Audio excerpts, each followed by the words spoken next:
we've all been waiting for is finally here. Years ago on Rewind Rumble, we had Miles Morales versus Izuku Midoriya rumble it out. This time, these two have their mentors on their sides in a 2-on-2 hero duo rematch, Miles and Peter versus Deku and All Might. Today, we find out which pair of crime fighters are the best fit to do their job. Today, we Rewind Rumble.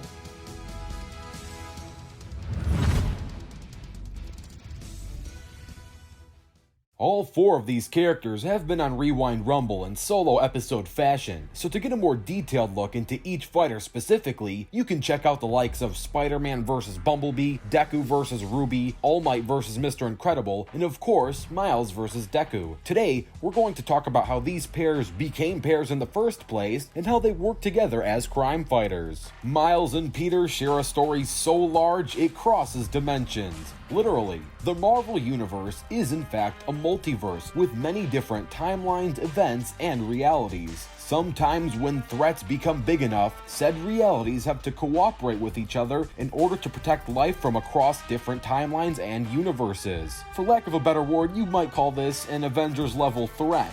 There might be a better phrase, but long story short, something like that is what brought an older Peter and a younger Miles together into play. And specifically, we are using the incarnations of Marvel Earth's 1610 issues for Miles and 616 Peter. The story plays a little different in the cartoons and in the Sony movie, but in this comic book version you can find a lot of similarities. After Norman Osborn was arrested by S.H.I.E.L.D. in the 1610 universe, and the government publicly revealed him as the Green Goblin, his company was left to rot. He needed revenge, and shortly after Earth 1610's Peter's 16th birthday, he learned that Osborn himself and his six had escaped prison, and after their escape, they were planning to head towards Peter's family. Peter, for the most part, was able to defend his family and beat most of them except for Osborn. Peter did his best to swing Gwen and Mary away from the fight so he could fight Osborn alone, though Osborn proved to be too strong and was about to deliver the final blow onto Peter, but Mary Jane rammed him with a truck, saving Peter, or so she thought. The truck exploded in front of Peter's face, further wounding him.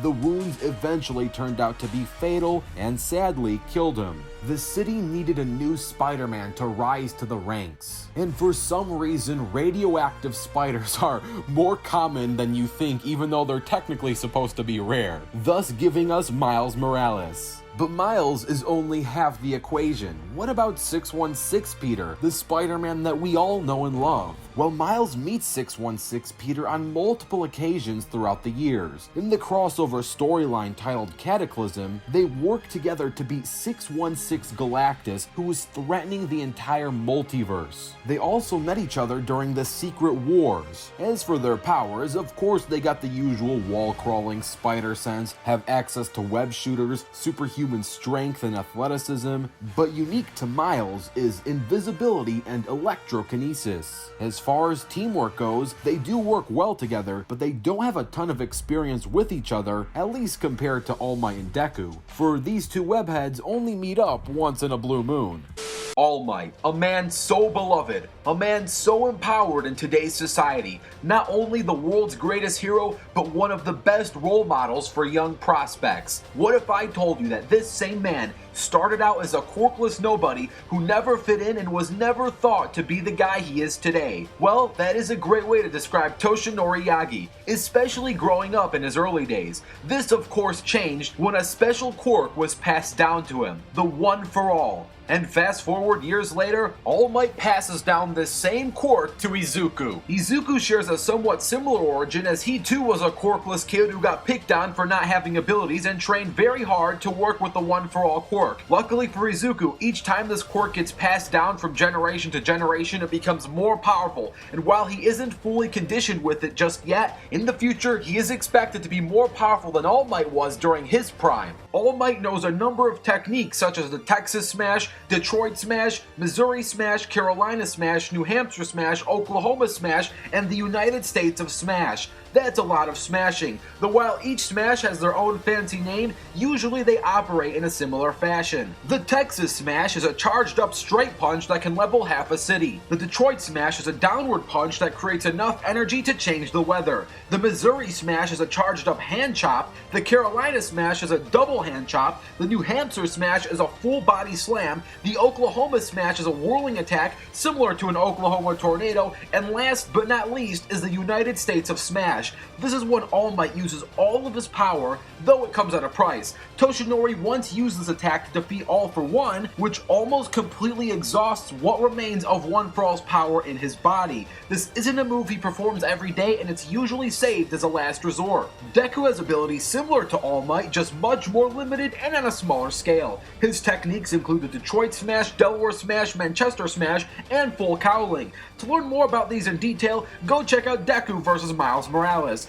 And now, let's get ready for the fight. This battle will take place on Earth, and remember, there is no prep time. Let the battle begin!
Upon you to show you what you can do. So you will know that the day has come.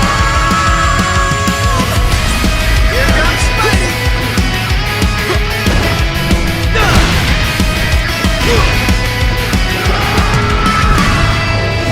Lane to the net, I hear it storming, and then into the ring is what I pray and I'm hoping. Now I feel the pressure of the city. Oh, how it eats me whole. Spider senses too.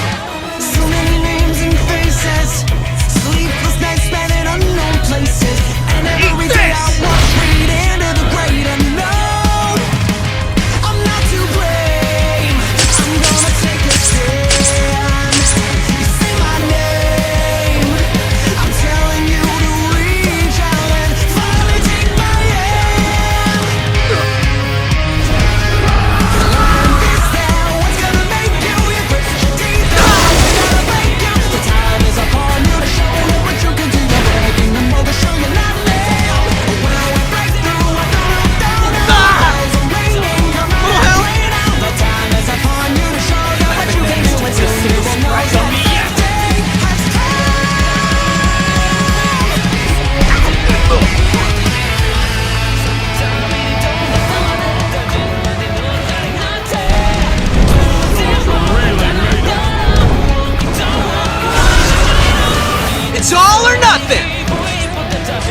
Hopefully you enjoyed that animation, and if you did, super special thanks to Team Animation Rewind's Just Zeno and its Chinaman YT. I'd also like to thank Hellfire Productions and Corin O'Keefe for the research/notes. Thanks, and enjoy the post-analysis.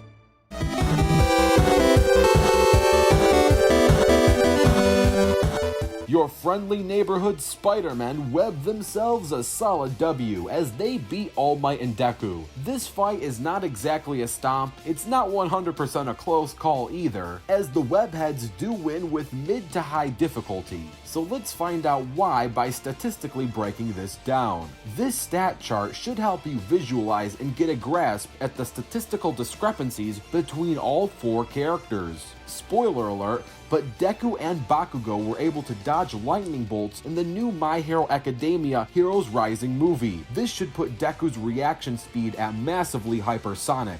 This means that an aged All Might could be anywhere from massively hypersonic plus, relativistic, to even baseline FTL. It's hard to pinpoint a specific range, but I will be extremely nice to All Might and gift him with baseline FTL. And I'm not saying he can go this fast standalone, I'm just saying that he's far superior to Deku, who has shown massively hypersonic feats. Even with gifting and wanking All Might to this potential speed, Team Spidey has them beat. Both Peter and Miles has dozens of FTL reaction speed feats, dodging lasers and scaling to the reactions of other FTL characters within the Marvel Universe. They can easily blitz Deku, and that would leave All Might in significant trouble. As far as power/durability goes, Peter's durability should be at least small city, likely city level. Spider-Man is durable enough to take attacks from characters who have comparable attack power to Spider-Man himself, such as Doc Ock, Green Goblin, Venom, etc. Same goes for Miles, at least small city, likely even city level. Miles is more durable than Deadpool, who is durable enough to survive a nuclear bomb. Of course, Deadpool has better regeneration, but he survived with at least one cell to regenerate from, and Miles is more durable than him. Further to prove this, Miles was durable enough to withstand an attack from the ultimate Rhino. As for Deku, to break multiple metal cubes to free All Might with a 100% Detroit smash, and the fact that these cubes are 11.88 meters apiece, this would require 2.2 kilotons of TNT, which makes Deku small town level. All Might, even with his old age, should have an output of 3.91 megatons of TNT, making him small city level during his double Detroit smash feat.